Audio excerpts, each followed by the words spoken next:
The book of Revelation, chapter 12.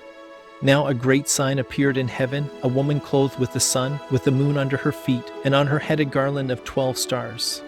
Then being with child, she cried out in labor and in pain to give birth.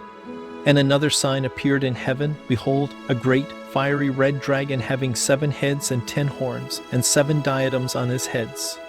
His tail drew a third of the stars of heaven and threw them to the earth.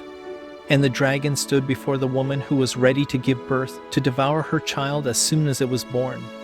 She bore a male child who was to rule all nations with a rod of iron. And her child was caught up to God and his throne. Then the woman fled into the wilderness, where she has a place prepared by God, that they should feed her there 1,260 days. And war broke out in heaven. Michael and his angels fought with the dragon.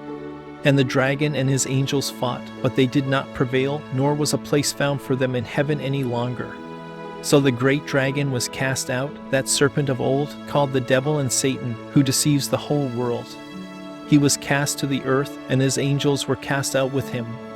Then I heard a loud voice saying in heaven, Now salvation, and strength, and the kingdom of our God, and the power of his Christ have come, for the accuser of our brethren, who accused them before our God day and night, has been cast down.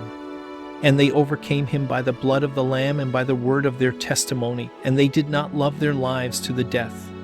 Therefore rejoice, O heavens, and you who dwell in them. Woe to the inhabitants of the earth and the sea. For the devil has come down to you, having great wrath, because he knows that he has a short time. Now when the dragon saw that he had been cast to the earth, he persecuted the woman who gave birth to the male child. But the woman was given 2 wings of a great eagle, that she might fly into the wilderness to her place, where she is nourished for a time and times and half a time, from the presence of the serpent.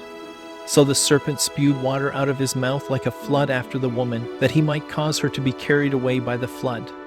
But the earth helped the woman, and the earth opened its mouth and swallowed up the flood which the dragon had spewed out of his mouth.